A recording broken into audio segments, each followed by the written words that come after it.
Nuclear fusion. The holy grail of clean energy. Atoms smashed together, creating 4 times more energy per kilogram of fuel than traditional nuclear fission, and 4 million times more than burning coal, with no greenhouse gases or long-term radioactive waste. If all goes to plan, it'll be at least a $1 trillion market. The problem? Only working fusion power plants right now in the universe are stars. Now it's a worldwide race to change that. The closest anyone's come was at the National Ignition Facility in California in 2022, with a brief but crucial moment of net positive fusion energy. But despite decades of US leadership, China is catching up, building faster and spending twice as much to beat the US to it. If you care about AI, if you care about, energy leadership, you have to make investments into fusion. This is something that if the United States doesn't lead on, then China will. New satellite images show China's rapid build-out of a giant new laser fusion site, twice the size of the California lab. Another huge state-funded project opens this year, and yet another is scheduled for 2027. This at a time when the US has only upgraded existing machines, some of them 30-plus years old. At this rate, some say China could surpass the US in 3 or 4 years. As a Western person, I'm scared. I want to make sure we succeed. A new report from senators and fusion experts is calling for $10 billion of federal funds to keep fusion from suffering the same fate as EV batteries and solar. So for now, it's a race between state-supported Chinese projects and private startups, the vast majority of which are based in the US. Like Helion, with $1 billion from investors like OpenAI's Sam Altman, and a highly ambitious deal with Microsoft to deliver fusion power to the grid by 2028. You're not going to have any new fission power in America by 2028. No, that's fusion power. Google's backed TAE Technologies raised $1.2 billion. Commonwealth Fusion Systems has raised the most, nearly $2 billion, from the likes of Bill Gates, Jeff Bezos, and Google. You can't just punt this down the road and say, well, fusion, what is that? We don't know what's happening. It is happening in China. We sat down with 3 of the biggest US startups and fusion experts to find out what's at stake and ask what they're doing about China gaining ground in the race to commercial, limitless, clean atomic energy. Army cameras 6 miles away recorded the historic moment in the black of night.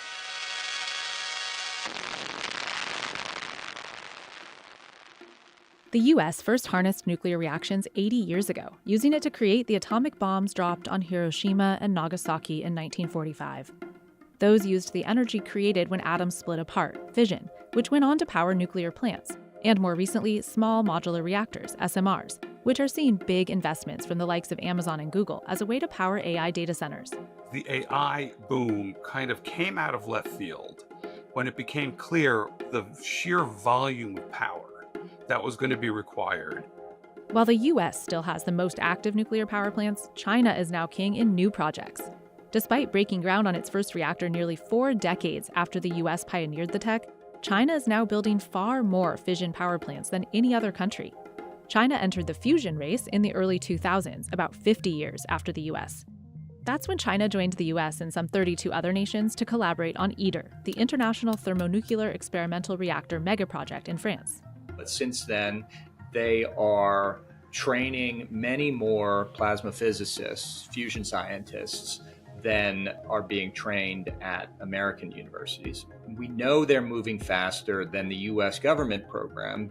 The first large-scale use of fusion was a US hydrogen bomb test in 1952. But in the 7 decades since, scientists have struggled to harness more energy than is used to heat and sustain the fusion fuel. Fusion is the way stars, including our sun, make energy. The fuel is hydrogen, a light, abundant element in comparison to the heavy, scarce uranium used by fission. When hydrogen atoms reach extreme enough temperatures, up to 270 million degrees, 10 times hotter than the sun, the pressure causes them to fuse together, forming a superheated gas called plasma. When they fuse, they create helium, shedding some mass in the process, which can be turned into huge amounts of energy.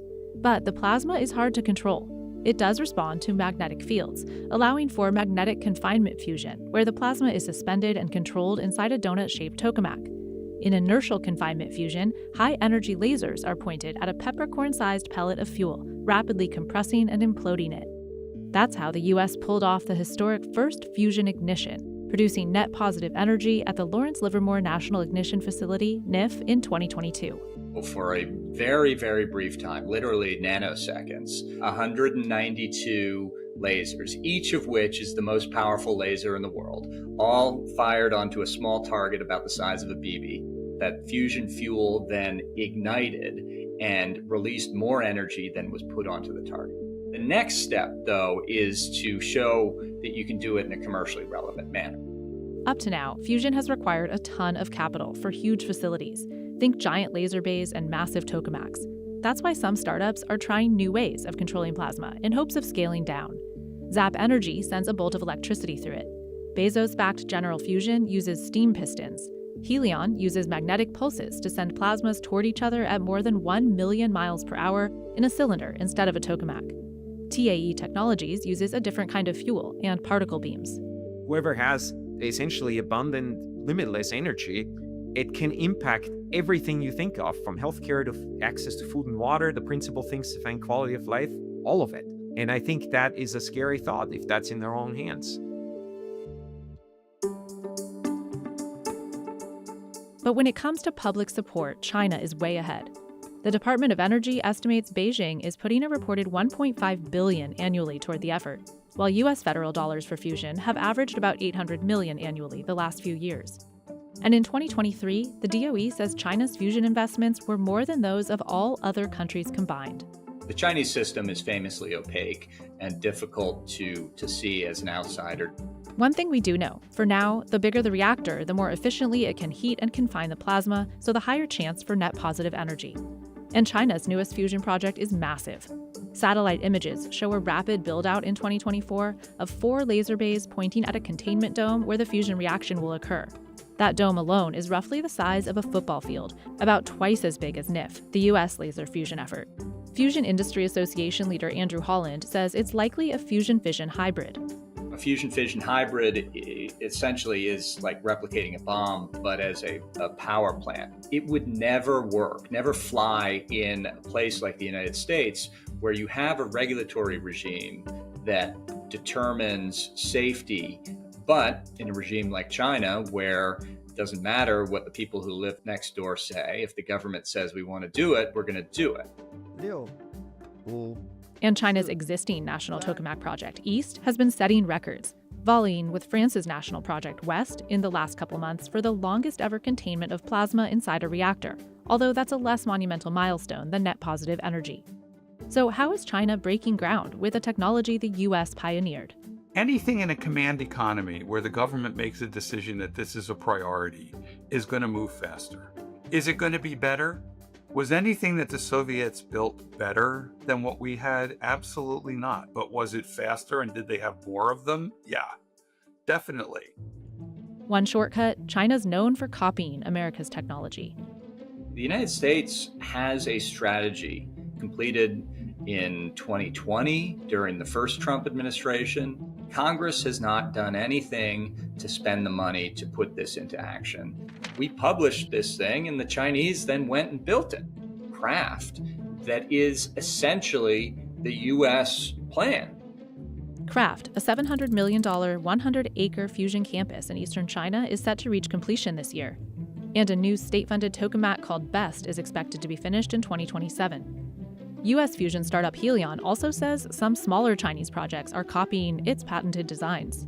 There's 3 different groups, actually, that are doing something very similar to what Helion has patented. Use these schematics and the designs from the patents and go try to copy it directly. As China rapidly builds, the U.S. national projects are running on existing, decades-old machines. You build something new, it attracts more people. It's exciting, right? You work on cutting-edge stuff. Nobody wants to work on old dinosaurs in a way. And there's a bit of a brain drain then, right? President Trump ramped up support for nuclear, including fusion, during his first term, which continued under Biden. It's unclear what fusion funding will look like in Trump's second term, amid massive federal downsizing. But in the early 2000s, budget cuts to domestic fusion research forced universities to halt work on new machines and send researchers to learn on other countries' machines, including China's. Instead of building new ones, we went to China and helped them build theirs, thinking, well, that'd be great. Well, they'll have the facility, we'll be really smart, we'll learn from it, and we won't have any of our own facilities. Well, that was a big mistake. According to one report, China now has more fusion patents than any other country. and 10 times the US number of PhDs in fusion science and engineering. There's a finite labor pool in the West that all the companies compete for. That is a fundamental constraint. There's also a huge amount of materials needed to build fusion projects and build them fast. So China is trying to corner the supply chain in a similar play to how it came to dominate solar and EV batteries. China is investing 10 times the rate that the United States is in advanced material development. That's something we have got to change. And so this is materials like the inner first wall of the fusion machines, the high power magnets that we use to contain the fusion fuel in the fusion plasma.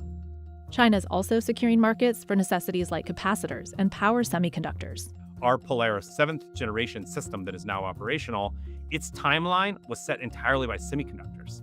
Literally buying those semiconductors from overseas, bringing them here to the United States to plug them in to run a fusion system. Shanghai-based Energy Singularity told CNBC China's efficient supply chain is a major benefit. In June, it says it successfully created plasma in record time, just 2 years after beginning the design of its tokamak. Still, the US has China beat in one main area, the private sector, which is taking off in a big way. Of the 40 private companies in the Fusion Industry Association, Holland says 25 of them are in the US. And since the FIA was founded in May 2021, I think we had about $1.2 billion invested in private companies around the world. And today, we can report that it's well over $8 billion.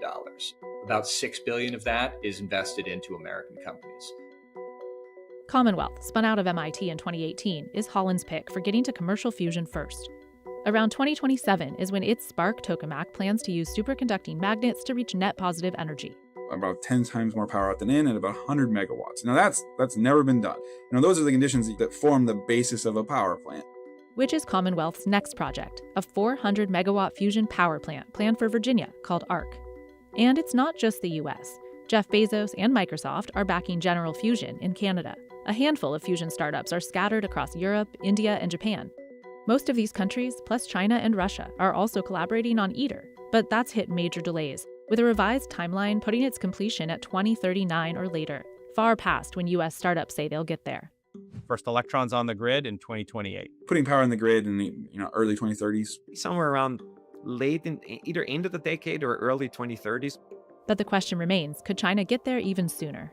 China's not on the path that I can see to do it first. I'm worried about the 100th one. I want to make sure that we get that best out there, we iterate, we evolve the technology. Even though the first ones might be in the US, I don't think we should take comfort in that. We should actually be thinking about a sustained system. The finish line is actually a mature fusion industry that's producing products for use around the world, including in AI centers. Fusion's going to be needed. We just need to move on from discussing things to actually putting things into action and building them. Everybody's moving as fast as they can.